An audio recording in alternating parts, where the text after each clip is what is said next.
I would like to talk to you about shoes.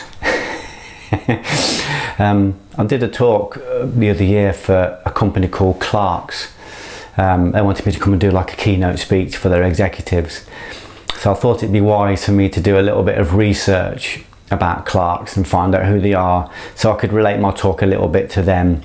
And it was really interesting because when you trace the history of Clark shoes back, you realise how inspiring they are, how inspiring these two Clark brothers are. The two brothers called Cyrus and James, who started the company about 200 years ago. They started the company in a time of massive recession, which is, people are talking about recession now. They say there's no opportunities, but there are obviously opportunities all the time because there's an abundance. So they started their company in a recession. They started making rugs, sheepskin rugs. And one of the brothers recognised that there was a lot of waste product with the rugs. So he decided to make slippers from these rugs and sell them to the workers, and the slippers were called Brown Peters. And he started to make these slippers from a waste product. This is at a time when the Quakers were classed as second or third class citizens, so much so that they weren't allowed entry into university, they weren't allowed to get a proper education, and they were treated very poorly by society. So they were in a recession, they were not allowed to educate themselves, and all they had to work with was a waste product, and they built £1 billion company. £1 billion company. That is taking massive potentiality from nothing. Now, they came from a very spiritual bent. The Quakers are all about selfless service. That's pretty obvious in all of the different faiths. When I've read the different faiths, they all come from a place of selfless service, but not many of them actually do it.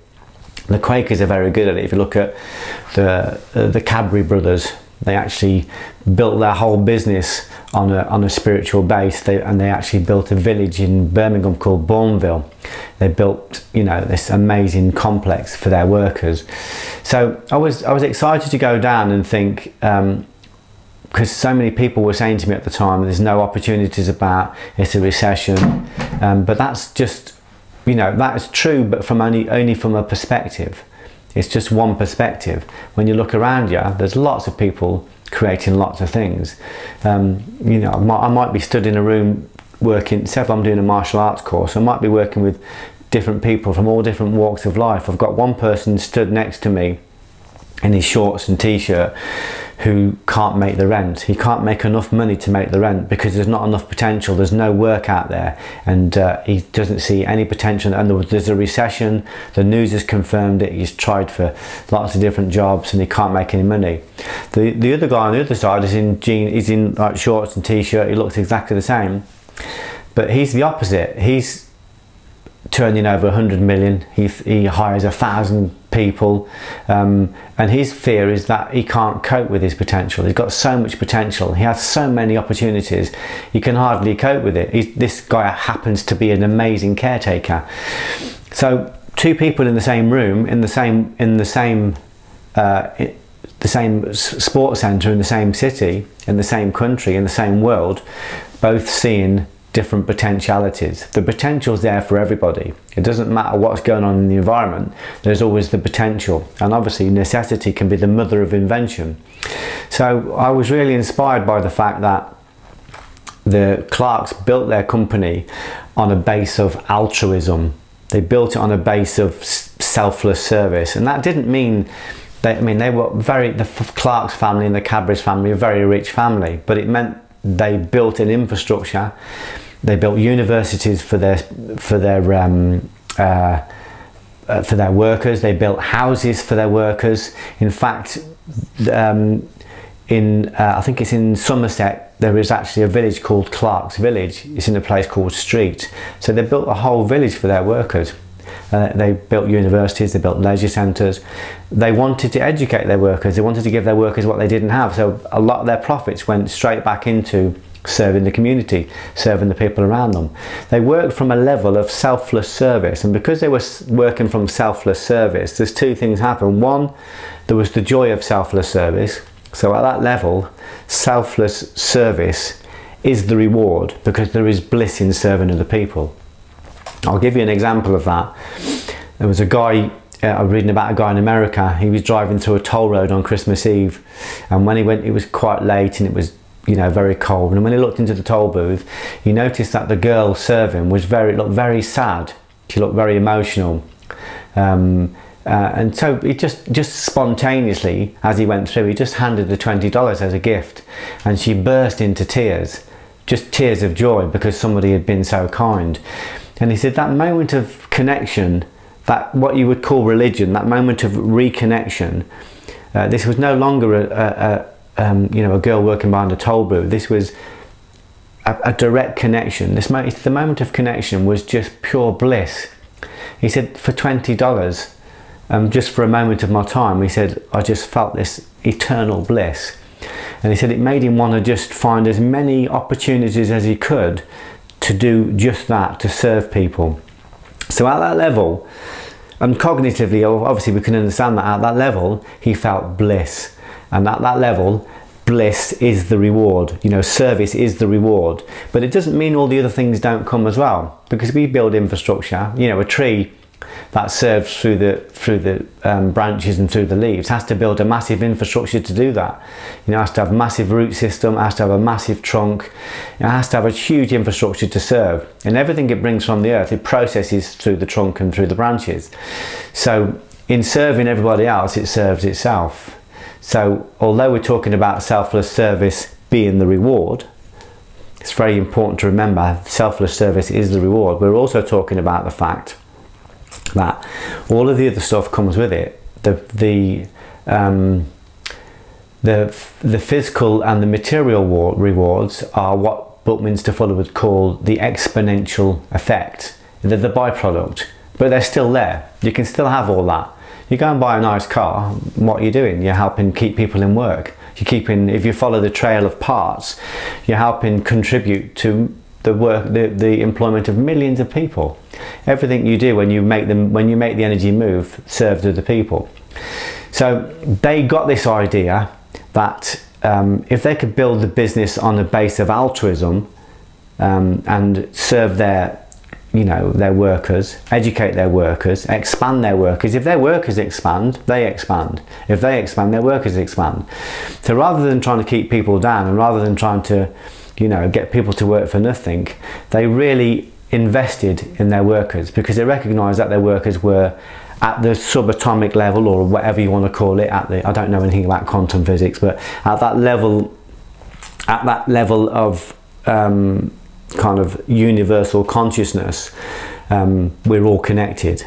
There's lots of different names for it. Science talks about the fact that everything is connected to everything on that invisible level. So on that level, they recognise that when they were serving their workers, when they're helping their workers to get houses and building their workers houses, and not just small houses, proper houses with proper light, and when they were building leisure activities for their workers, when they were putting their workers into education, you know, giving them education and, you know, helping them to expand, they expanded as well. So they went from being this small company, working as third-class citizens, and creating from a waste product, they built a £1 billion company.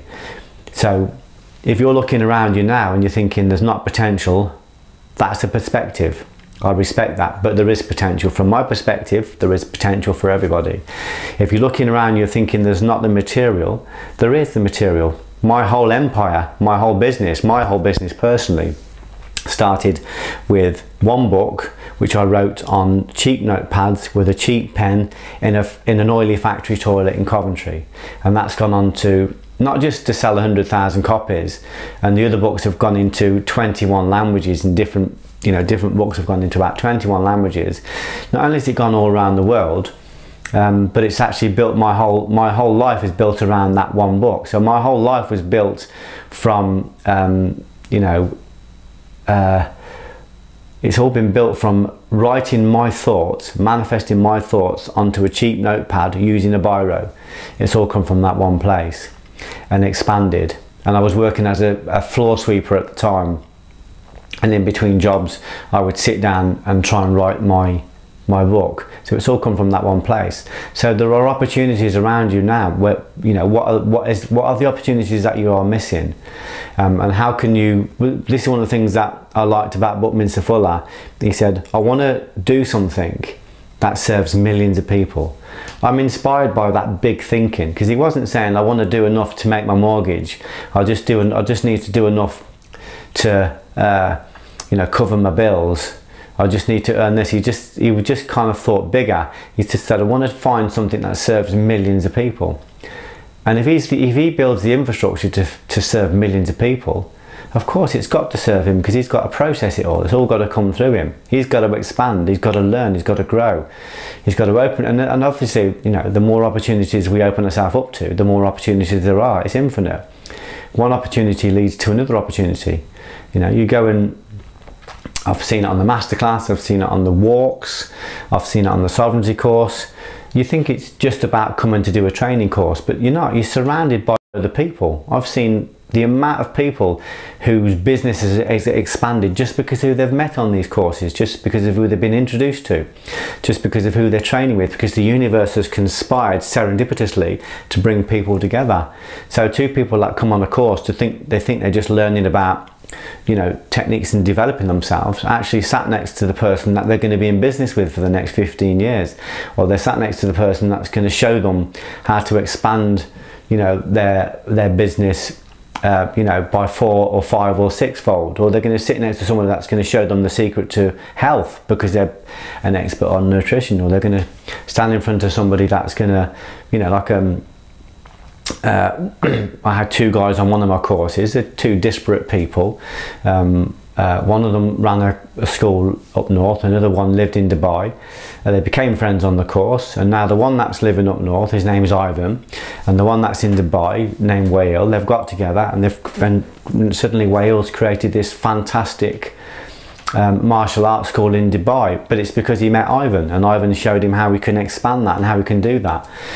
So what he paid for his course is, you know, is going to come back to him a millionfold. He's also publishing my books in Dubai. He's my representative in Dubai.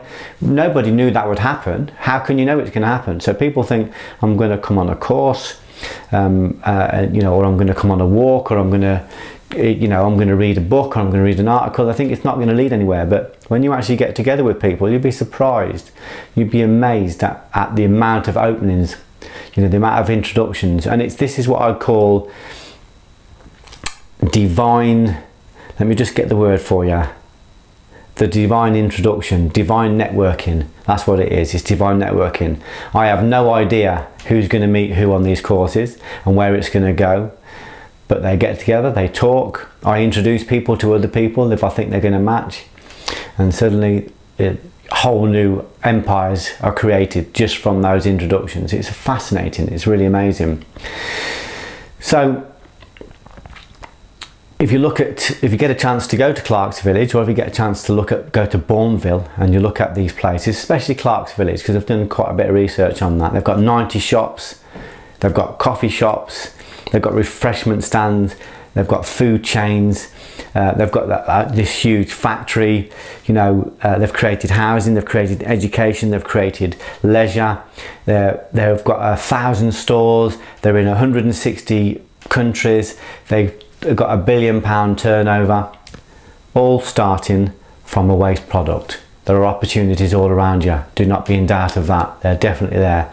Just expand. Just have a really good look and you'll see it. There's massive inspiration everywhere.